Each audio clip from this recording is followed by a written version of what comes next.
Okay. You'll see them in just Well, a minute. welcome everyone. Welcome to the last in our series of Adulting 101. This one I think is going to be really interesting. Our speaker is wonderful and very, very relevant for what's going on in our world today. I'd like to first of all introduce Roxy Deer. She's the Director of Professional Development for the Wayne County Area Chamber of Commerce, and let her give a few remarks. Roxy. Thank you, Terry. Hi, everyone. I'm Roxy Deer. I'm with the Wayne County Area Chamber of Commerce, and I am the staff lead for HYPE Wayne County. HYPE stands for Helping Young Professionals Engage, and we work with anyone 21 to 40 to help them not only professionally develop, but also connect socially with our community. Our efforts are helping to retain and engage young professionals and making sure that they're making Wayne County the best place to live, work, and play. And we are so excited to partner with IU East and First Bank Richmond for this program tonight. And this is the last of 4, but we do have recordings for all 4 if you haven't attended before or would like to see them. If you're interested in joining HYPE, you can reach out to me in the chat box or by email. My name's Roxy at wcareachamber.com, and I'll drop that in the chat box as well. I'd love to have any young professional join us. We have lots of great events coming up.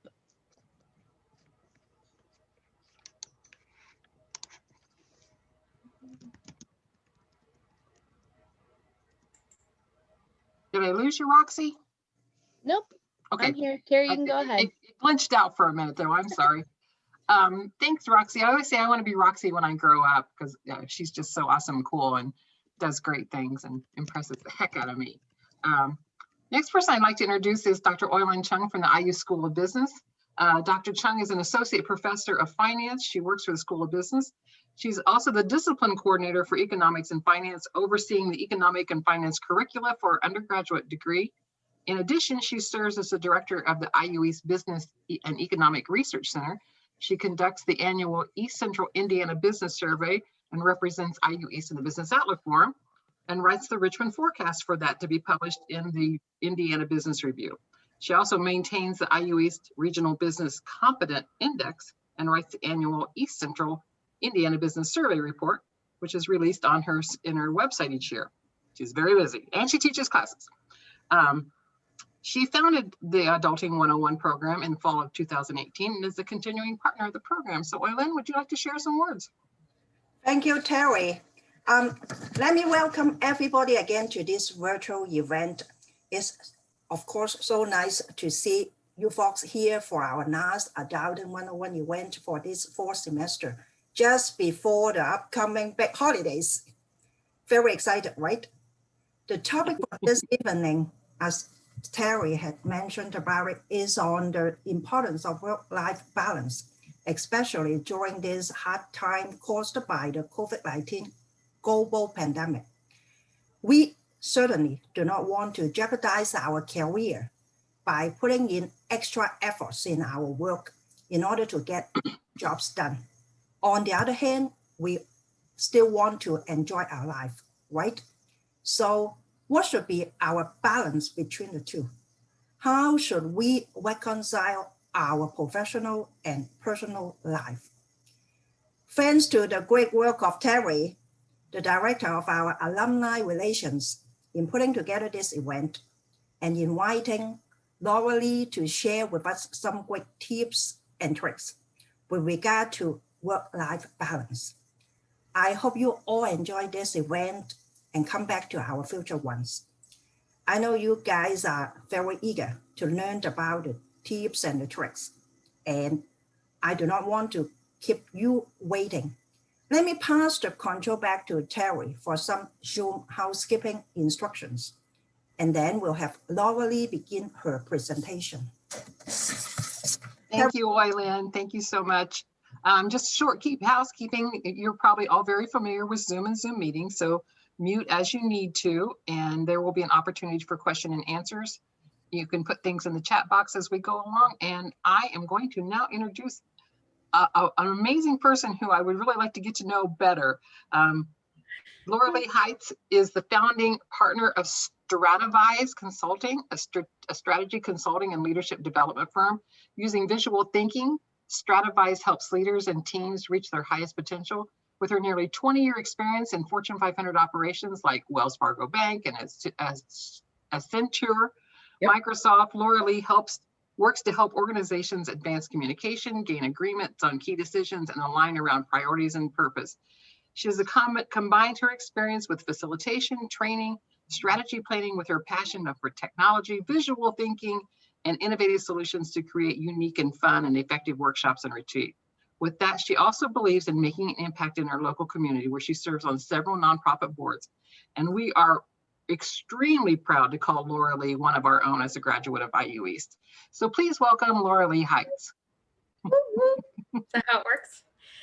Oh, thank you. Thank you. So I appreciate being invited. I was really surprised by this, and I thought, well, this is maybe something I struggle with. And so it gave me an opportunity to reflect on the things that I do and to try to make that balance work. As somebody that's worked from home for a really long time and worked in corporate America, it's really easy to be an overachiever and lose that balance in life.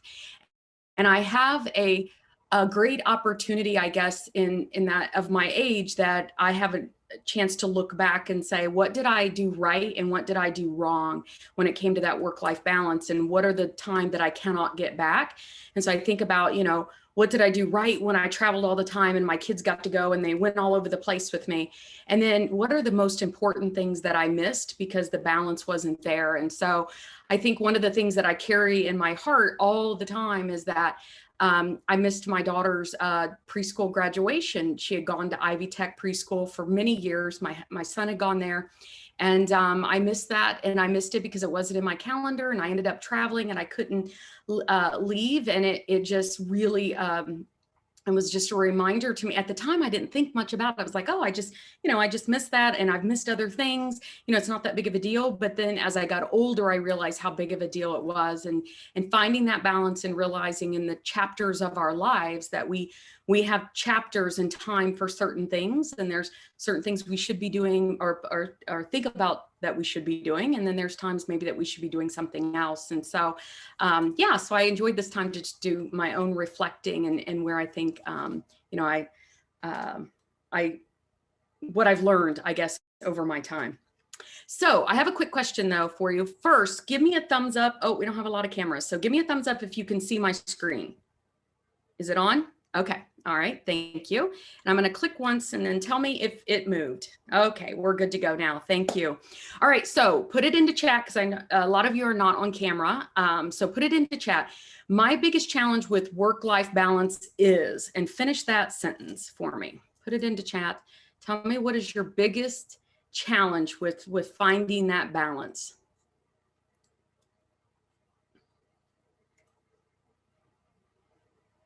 Staying focused, leaving work.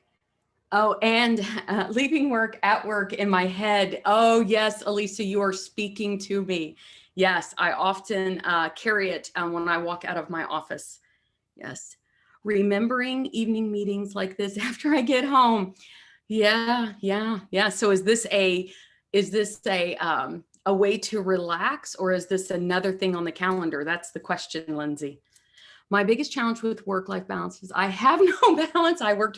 Oh, you and I have discussed this, Roxy, and I've got some quotes in here I think you might appreciate. I also have no balance. Oh, I think I hope that you find some inspiration. I often say that I'm an overachiever, and it's hard for me to find balance, but I have picked up some things that I want to pass on to you. So the first thing I want us all to say together is to take your phone off mute, just for this one time, off mute, and just say it with me together. Ready? Unless I'm in the business of saving lives, I am not in the business of saving lives. Now, I have to ask, you know, what does that mean? Like, what does that mean to you? Just give me any, you know, you could put it in chat. But what's that mean? Like, if I'm not in the business of saving lives, or unless I'm in the business of saving lives, so I'm an ER doctor, I am not in the business of saving lives. So what do you think that means? Just put it in chat. What do you think it means? Roxy, I think you and I have talked about this before. Is that, yes, I'm not doing anything. It can't wait until tomorrow. Amen. That is right. So yes. Yes, most people's jobs are not life and death. Yes, that's right. So I often feel that we have this immense pressure that we are in the business of saving lives, and the reality is we're not. That it feels urgent. It feels like, oh, you need to do this. And I meant to put this on there because you'll see a theme throughout. This is a quote from my previous manager. Her name was Trish Criswell, and I was out in Des Moines, and I had felt like, yeah, I got to work. And I said to her, hey, Trish, do you want to go out to dinner tonight and we can talk about, this project? And she looks at me, and she was probably 10 years older than me, maybe. Yeah, she's probably about 10 years older than me. And she said, Laura-Lee, we're not in the business of saving lives. And I was like, oh, and I had to think about it. It had to like really rest with me. And the fact is, she had her priorities straight. Just because I was in town, her children are at home, her husband's at home, her daughter had a basketball game, and there was no urgency to the work that we had to do. We were not going to save anybody's life by going to dinner that night and talking about work. So that quote comes to you from Trish Criswell. And I say it all the time. Matter of fact, I'm pretty sure I've sent it to Roxy in text before. So I want you to, one more thing you got to drop in chat for me. What tip do you think I'm going to share? This is like, how you join those meetings, you're like, oh, I'm going to hear blah. And, I want to know what you think the blah is. Like, I already know. So tell me what you think I'm going to share. What work-life balance am I going to share? Let me see if anything, nope, nothing yet. You're thinking hard. Set a deadline. How to say no, turn off your phone, shutting off the phone. I did not include shutting off the phone. Make time for you. I did not say that either. So maybe, just maybe, I'm going to give you something that you have not thought of yet. So fingers crossed that I have done my job and brought you something. And what I'm going to go through is I did not go and Google. So these are just my own personal thoughts. No Googling involved here, folks. No Googling involved. So the first tip is don't let the ego rule. So here is a train wreck. And in our minds, we believe that if we leave a job, that the company's just going to collapse and fall apart. The machine will stop. If we take a different job, the machine will stop. If I leave and I don't work that project anymore, the whole workplace is just going to go off the rails because we are so important. And you are very important, but I promise you, the machine will go on. All of that weight that we carry on us is the weight that we put on ourselves. And it's that ego, not in a negative way, like I'm so great and I'm so, fantastic. It's this idea that we are contributing and we're doing meaningful work, and the work is so important that if we're not there, that there's no way the work will go on. And so it took me 2 years to leave my corporate career because I kept telling myself that, I'm working all these hours and I was traveling all the time. And, I was like, there's no way that this project with the CFPB is going to happen if I leave, because I am like the linchpin. And the reality is that project went on after I left and nobody skipped a beat. It was fine. So that first tip is, just the train is not going to wreck. You are very important and I adore you, but I promise the train is going to go on. It's called a trade-off, Laura-Lee. You cannot have it all. Choose wisely. This is my other old boss. His name was Joe Zara. And one night I I won't say the word complaining. I was venting and sharing that I had missed all of these things in my younger life. And I should have done these things. And he said, it's a trade-off, Laura-Lee. When you decide that I'm going to stay late and I'm going to take that extra project, I'm going to, whatever, I'm going to sign up for this next committee, I'm going to volunteer for, every bit of it is a trade-off. And this term trade-off, like I'd heard it before, but it didn't sit with me. It did not resonate with me until we had this conversation that essentially I only have so many cards to play, right? And if I give that card, I traded it and I get a different card instead, right? And so I'm trading my time that I cannot get back. So I have to use that wisely. I have to decide what is the trade-off. So I'm going to not do my step aerobics in the morning. I traded that for what? To go and check email that I'm probably not going to get caught up on anyway. It's not, it doesn't matter, right? Like yes, it's very important that we work, but I think we have to look at it as a trade-off, or at least it worked for me when I thought a trade-off. Tip 2 is if it's not a hell yes, it's a no. And so I love that you're going to read the Year of Yes, because it's not about saying yes to everything. It's really about saying yes to play, about yes to playing with your children, yes to doing that fun girls trip, yes to things that bring meaning to your life, not yes to every single thing that comes your way. And I was definitely like the yes. Oh, you need me to help with you on that, project? Yes. You need me on that committee? Yes. You need me to do this? Yes. You need me to do that? Oh, I just love saying yes as a person that's like a people pleaser, and I don't want you to be mad. I want us to be friends. I really want you to like me.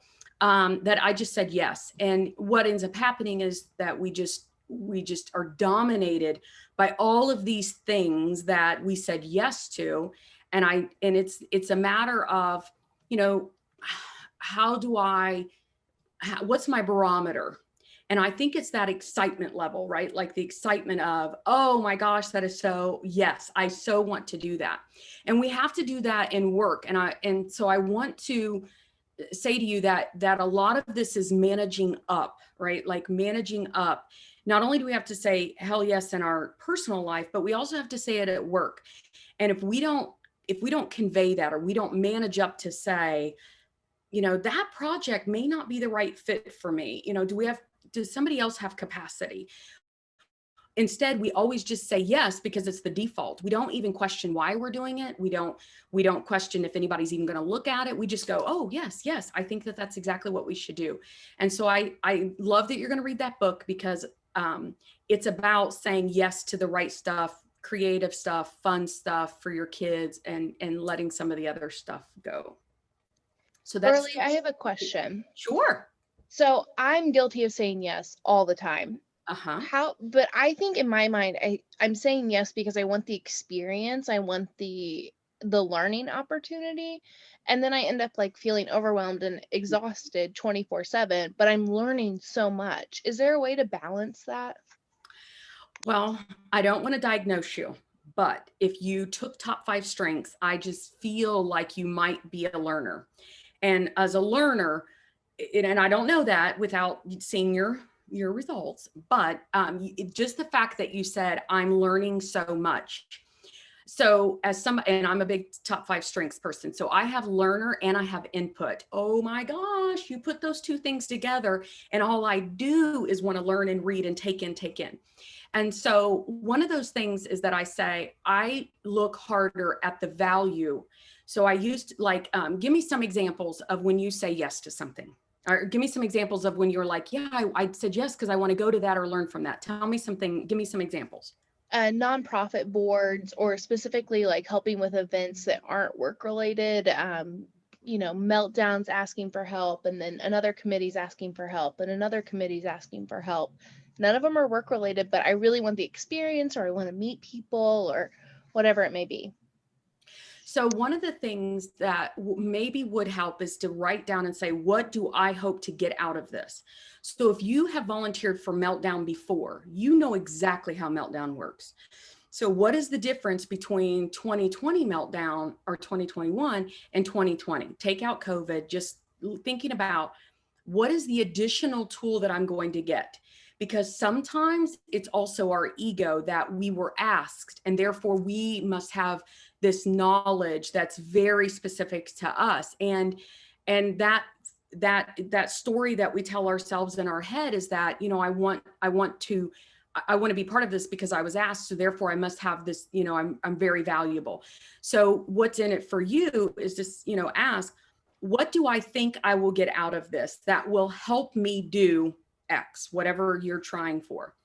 And then when you, what the other thing might be to, like the board member, you know, be on the board, say, am I really able to help this board? Maybe I'm going to ask some additional questions because maybe the board's very dysfunctional and therefore going to be a drag on your time. Maybe it's a board that's a working board and not a strategy board. And so if you say, you know, tell me about the activities that your board does, and it's a lot of volunteer because they don't have a paid executive director, I would dig further to see if it's dysfunction, because what's going to happen is you're going to be pulled into the dysfunction and you're going to feel obligated that I signed on for this. Now I've got to help get out of the dysfunction. So I would really get clear on what do I think I would hope to achieve. And then the third thing I would recommend is to have a recommendation. So when we say no, instead of just saying no, saying, you know, I don't know that I'm the right fit because I've already done that last year and I've passed the torch on, but here might be 3 people that may be interested. And then that way you're kind of, I love giving out names. I tell you, I will hand out names left and right. Like if I think somebody's awesome, oh yeah, check out this person, this person, this person. So then I don't feel like I'm saying no. Is that helpful at all, Roxy? Okay, begin with the end in mind. All right, so my other old boss, her name was Jenny, and I loved her. And she said, ruthlessly prioritize. I loved it. The thing that Jenny could do better than anybody else I have ever worked with or worked for is she could manage up. And she would say very clearly, are you overwhelmed? And I'd be like, I'm high capacity, right? Like I wanted this badge, this little sticker that would go on there and be like, you know, I've got this fear of missing out on these great projects, and that, you know, I've got visibility to CEOs or executives and whatever. And she would say, are you overwhelmed? No, because I'm waiting for my little sticker or my badge. And she would say, you know, I feel like you can either do 5 things really well or you can suck at 10. Which do you want to do? And she was so good at managing that message up. So when executives were pushing down with fewer resources, do more work, we as people that care about our work, we never raised the white flag. We never said, you know, maybe we're just taking on too much. And Jenny taught me to really push back now. And I carry that work forward now with my clients to say, you know, you only have 4 resources and you've asked them to do this. What do we want to do well? Because these things need to come off of our plate.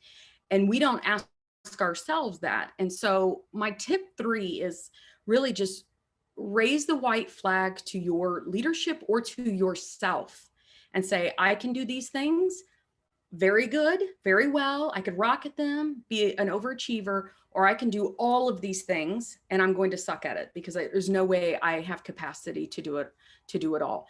And if your manager, if you work in a layered organization, taking that message back and managing up so that they learn how to manage up. It's even if they're at a board, because the board, you know, I often see like the folks that work for boards, they're very small organizations, and whatever the board says, they're like, yeah, we could do that. Yeah, we could do that. And instead of being in a leadership role to feel confident that you can push back and say, you've asked us to do these things. We have capacity to do this much work. Which are the 3 things that you want us to do? And that is a hard lesson that I have learned. So this is now that I'm my own boss, I found out that give yourself space to be creative. Space is time. So in this, I have found that I am not near as creative with, you know, most of us on this call are probably thinkers. Like our job is to deal with problems every day. So now, Terry, you know my husband, so don't say anything. But I often tease him like, you go to work and you're like, I got to go to these different locations and I got to fix this or this. And to me, that sounds very easy. It's probably not that easy. But my job is to think all day, think. Most of us are in thinking jobs.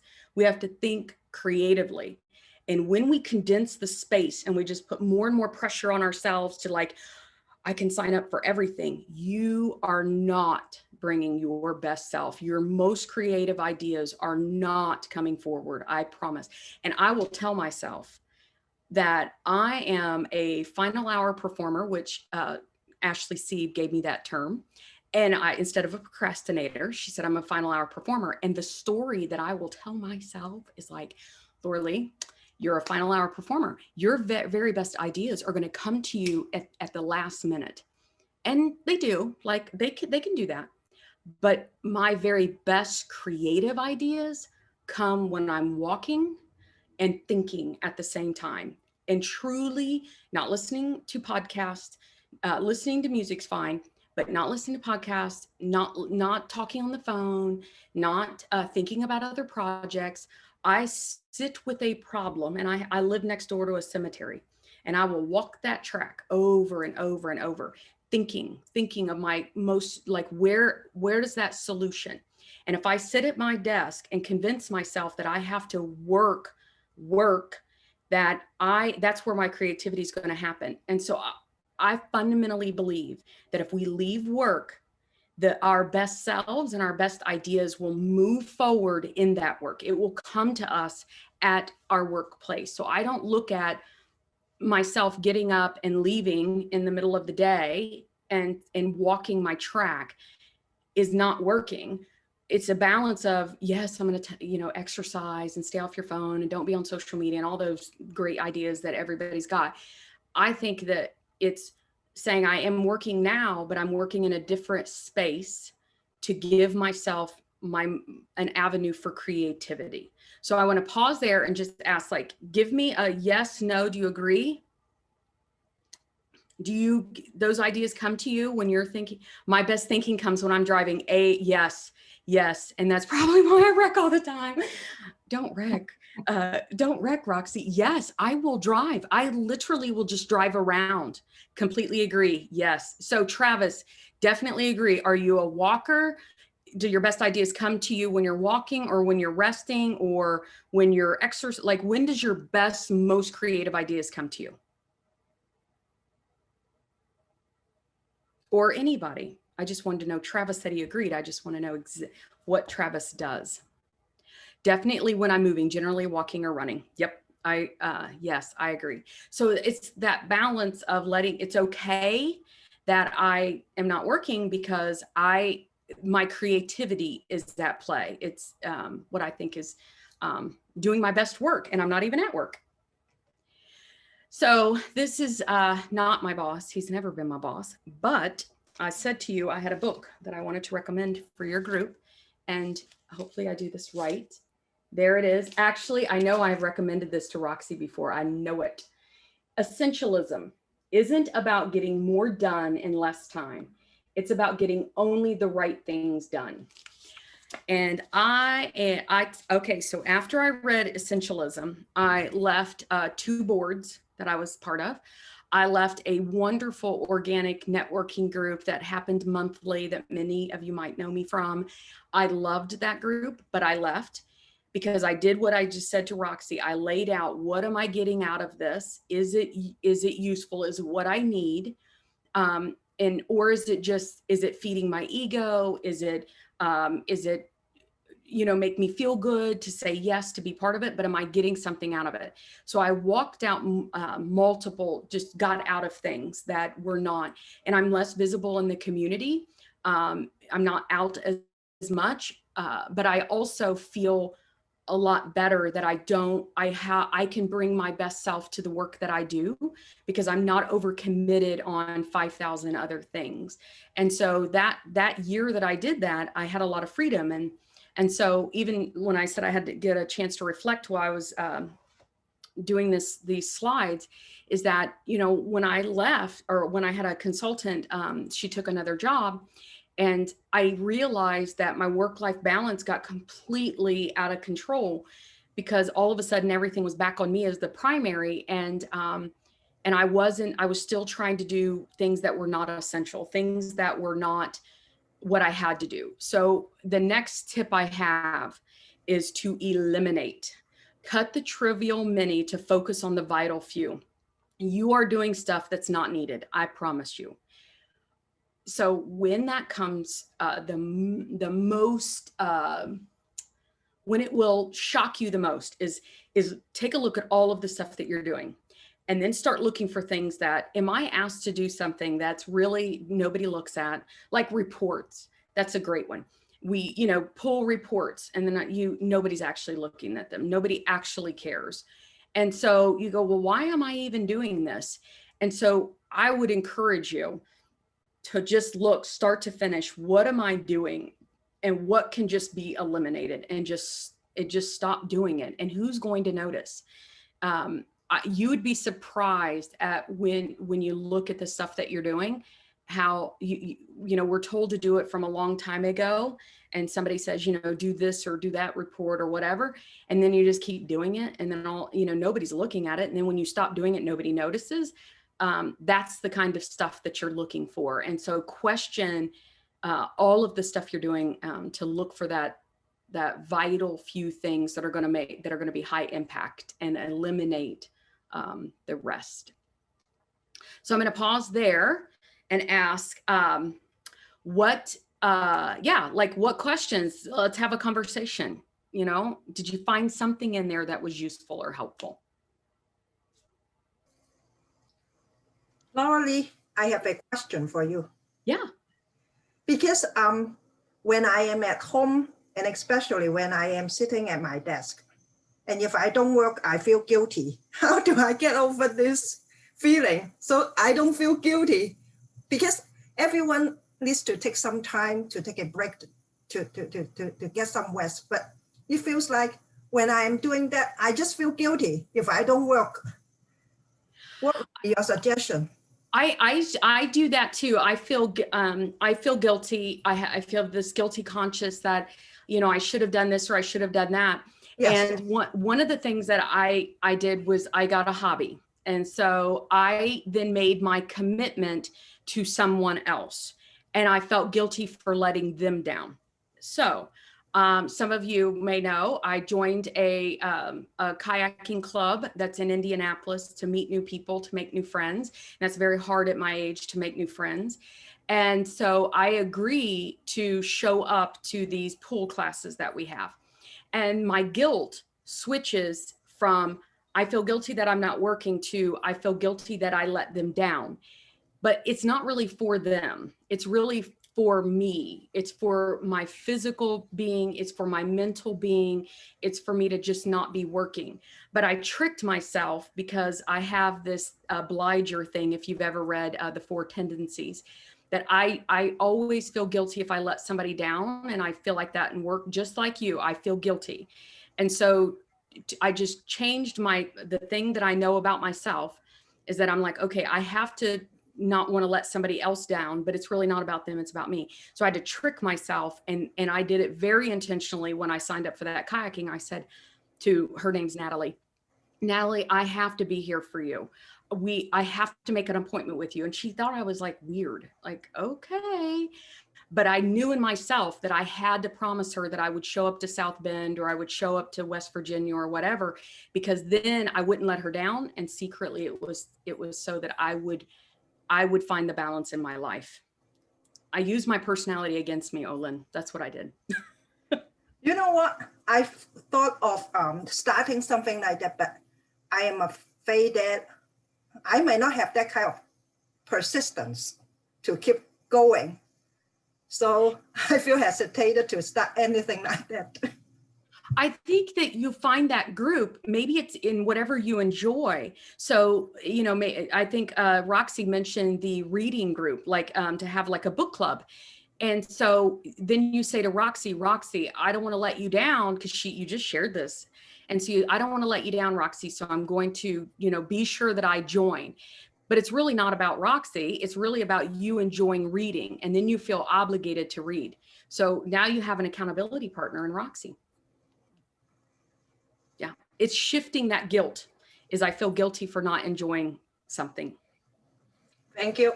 You're welcome. Laura Lee, how do you recommend that a young professional who's new in their career discuss work-life balance with their supervisor or their boss?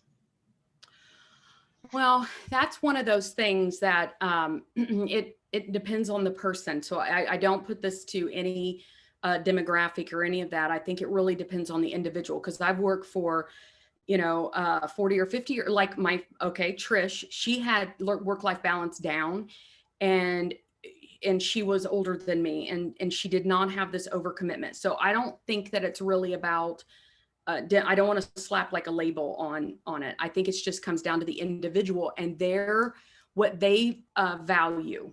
So if they value overachieving, and they value, putting up good work, and that they value saying yes and trying to get everything done, that is on them and not on you, right? Like, that's a promise they're making.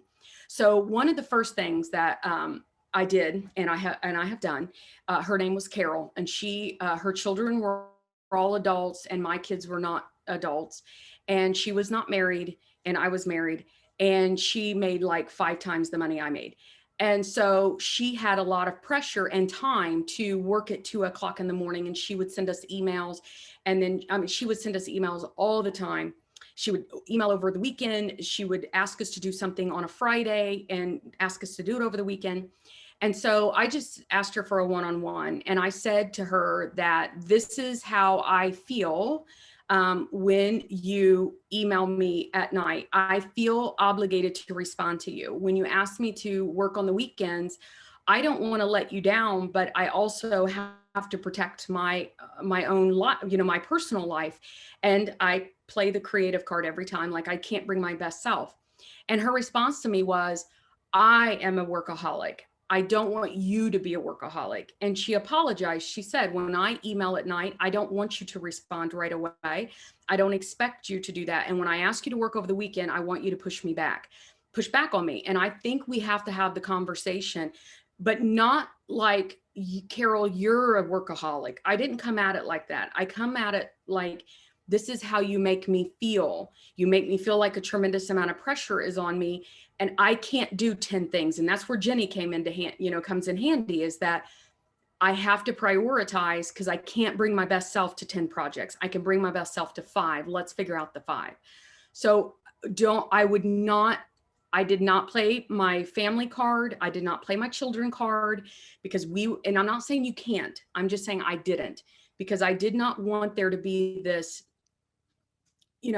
well, you're in a different chapter of your life and you can do all those things, and I can't do that because I have little kids. Like, not to say that you can't do that, because you can. I just made it about, I feel this way, that I have to choose between work and my personal life. I didn't get into anything else, just I have to choose, and I don't want to have to choose that way. And so I was very vocal. It was just my personal choice not to bring into, because what if you work all the time and you don't have children and you still have a personal life? So I just didn't take it that approach. Not saying you can't, I just didn't. Does that make sense? Was that helpful? The phrasing, I feel that I have to choose, and yeah. Thank you. I think it's interesting that you brought out the I statement. I feel this way, and I think that's something that a lot of us don't do. The thing that I'd like to talk about is, like, for those of us who work at home and trying to maintain that work-life balance. I mean, Roxy, it's like when you feel like you're always at work, and I think that that's kind of an issue that's prevalent now, and how to get things done. And I walk by my computer at 11 o'clock at night and think, oh, maybe I should sit down and take care of that right now. And I mean, I know it's probably just the discipline of turning it off and doing, sometimes I make a list. It's like, tomorrow, this is what I'm going to do tomorrow. Tomorrow morning, this is my list. And so what's your suggestions for that? Well, I think that it goes back to the trade-offs, and I give and this was years in the making, because I've worked at home forever. In that I just give myself grace, and that, you know what, Terry, some days I do laundry during the day and I get up and I go load the dishwasher when I should be working, right? And then I may come back in the evening. And so I know it's a trade-off, and it's that I'm mindful of that. Some days I leave in a half day and I'm going to run around and go to Target. Matter of fact, I'm doing it on Friday because I know that 3 nights this week that I had to work later. So I give myself grace that it's okay that I'm leaving a half day. So I use the word trade-off, that I'm not going to overwork. The other thing I do is I close my door. So when I leave, my door's over there. I close the door, and that will keep me from tempting to go into the office, is that the door is closed and therefore it is not in there. But I will say that, especially for when we very first start working at home, if we're working from a kitchen table, or we're just now starting and we feel this obligation that we have to prove ourselves, like, you know, I got to be on email, because today there's technology. I mean, a technology can tell people exactly how long somebody was engaged on their computer. They can call their tech guy and see exactly when the last time you clicked your things on your keyboard. And so feeling that pressure is like, oh, I got to be on there. But I just say it's a trade-off. I'm going to do laundry. I'm going to do the dishes. I'm going to clean the house because I need that space. And then I'm going to go in, and maybe this evening I'm going to, you know, work 2 hours because I took that time during the day to do those things. So the word trade-off is very important to me. Thank you. You're welcome. All right. I don't know if I feel like I might have ran way over, but I really tried not. I don't know what time it ends. No, I think you're doing great. I think this has been such a good discussion, and I don't know if anybody else has any other questions on this, but I think this is just absolutely, I feel like I'm in a therapy session, and it's wonderful. Thank you so much. It's something we all struggle with, especially if we're, you know, just like I said, we take a lot of pride in our work or whatever. It's, you know, I think about the conversations I've had with people that really had impact on me and made me think about things differently. And that's what I brought forward today, like that ruthlessly prioritize. You know, Jenny says that, and it's like, when I look at my to-do list, like, am I really prioritizing? And ruthlessly means you're not going to do 10 things. You're going to do 3 things, and you need to figure those 3 things out and not try to tell yourself you're still going to get 10 done, you know? And I just loved that phrasing that she said. So I think, yeah, like having those conversations and figure out what can we bring forward. I think the COVID workplace, the COVID at home workplace, sometimes trying to find that happy balance of when, you know, you're working from home, but you're still working with a team of people who may not be on the same schedule as you. And you know, if you do take that time to go wash the dishes or do the laundry in the meantime, somebody else isn't throwing the laundry in and doing the dishes. And, you know, before, like when we would all go to work and we worked from, you know, 8 to 5, we were all in there together, and there's this, synergy that happens there. And then since we're all working at home, everybody's kind of on the different, we're not synergized anymore. And I noticed that. And I've let some people down because of that. One of the things that I'm very I share what I, you know, if I'm not going to be around, or I'm not going to be about, especially the people, my team, the contractors that work with me, or the people that are my staff that work with me. I always tell them if I'm going to be in or out, like, hey, I'm going to be, you know, I've got some stuff I need to do in the afternoon. I'm going to come back and return to my computer that evening. The other thing is that I don't know who to give credit to, because I know it's on a meme somewhere, and somebody very famous probably said it, is that we teach people how to treat us. And if I respond to every single message, instant, boom, boom, boom, and I stop what I'm doing to immediately respond to an email, and I actually work with somebody that was like that. She was like on it, boom, immediately respond. And I said, you know, I can't condition clients to think that I can respond immediately, because sometimes I need to reflect or I don't have time.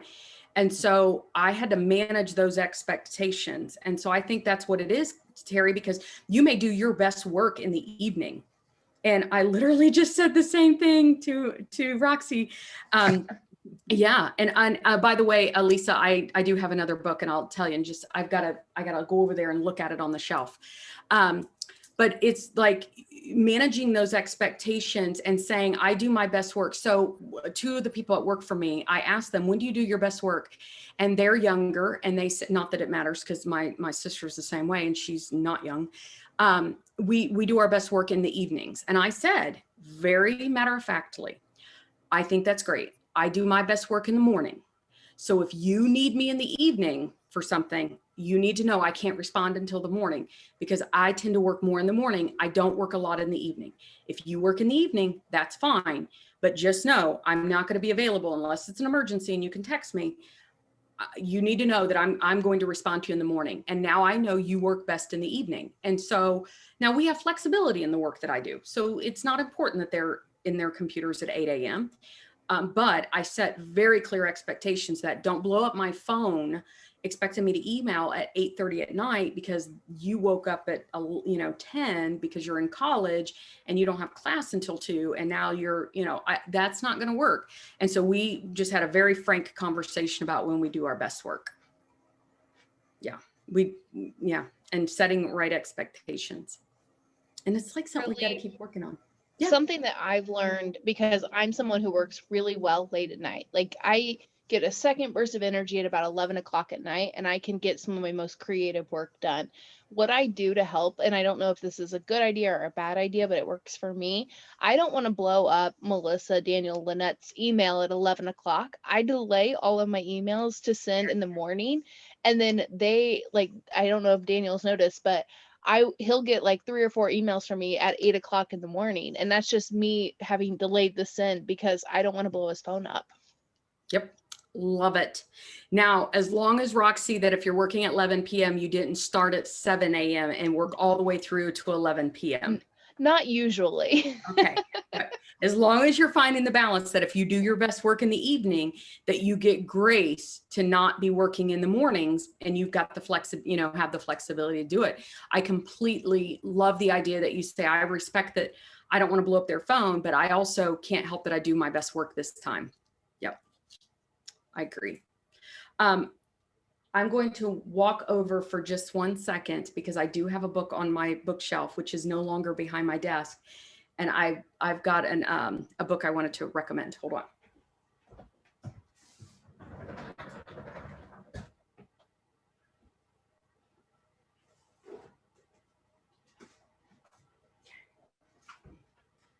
Okay, so I'm back. And I am an avid reader, so I have a lot of books over there. The One Thing book is very good about getting really clear on just the one thing that is most vital and important. And I really like that book. Getting Things Done. It's an oldie, but a goodie. It's been read several times. It's a good reminder. So that's one that is very good. The Procrastination Cure is one, but I didn't finish it because I procrastinated reading it. So I won't recommend that one. And then my other book that I recommend over and over and over again, this is not about like work-life balance, but it is about being more efficient with your time and other people's time. I have recommended this book, I don't know how many times. It's called The Hamster Revolution. And it's about email management, and it's about sending very effective emails. And I am very particular about how I send my meeting notes and my emails, and giving people the right amount of information to reduce my inbox blow up. So I'm a huge fan of structuring your emails to not feel like you, I'm very, very picky about the way I do my emails. You guys are not on my emails, but I'm very picky about how I do them for projects. So there you go. I hope that helps, Elisa. All right. So what's one last bit of advice that you could give us as we end 2020, thank God, and as we approach 2021 with hope? So what's a word of advice that you can share with us? I was on a call last week with a very dear friend of mine who is also self-employed and has owned many businesses for a long time. And I was saying to him that my behavior was not acceptable to me, that I was working too much. And he said to me, but you're an entrepreneur, that's what we do. And I said, I'm not looking for the hustle award. I'm not looking for that. I only get one shot at this life. And because I only get one time, I want to do things that I genuinely enjoy. And as much as I love my work and I love my clients, because work is not work for me, it truly is something I enjoy. I can't bring my best self if I work 24/7. And so I do feel like there is pressure to be this everything. Like you can be the best mom in the world. You can be the best wife. You can have, always there. You could be the room mom. You can do great things at work. And you could be the CEO and you could just do it all great. And there's, you can make it all work out. And I have tried that. I believe that. And I did not find that it worked very well. And I lost a lot of time. And so my best advice is that be conscious of, this is it. We don't get another life. And so we are not in the business of saving lives unless we are in the business of saving lives, and that we have to choose our time carefully and not let other people pressure us to make us feel like we have to do everything, because we just don't. And we don't do our best work if we do. That is my advice. Thank you. That's great advice. This has been wonderful. I think that we could probably just be on here for another hour, just listening to Laura Lee give us, inspiring us and giving us a good advice. So thank you so much, Laura Lee. Thank you for being here. You're welcome. And thank you for being the person you are. And we're very proud of you. IU East is very proud of you. I hope you know that.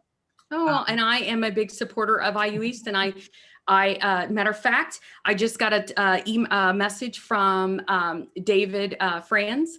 I have it right here. He messaged me this morning or last night or something, because he was such a huge mentor in my life. And he was the one that when I said, I want to be a business consultant, I want to own my own consulting firm, he went to the back behind his shelf and he pulled off this book that said how to become a business consultant, how to write contracts, how to get your clients, all of this. And I have that book to this day sitting on my shelf. And I asked him if he wanted it back and he said, no, I think I'm good. So I adore David, and I would have never have done it had I not gone to IU East.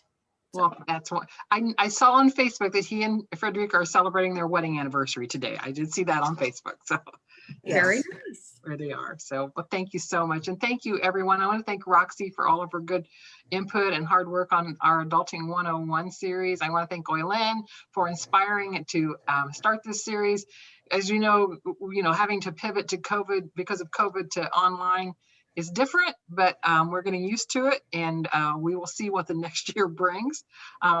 If it were up to me, I would love to have in person, and that's just the way I am. And maybe that'll happen next time.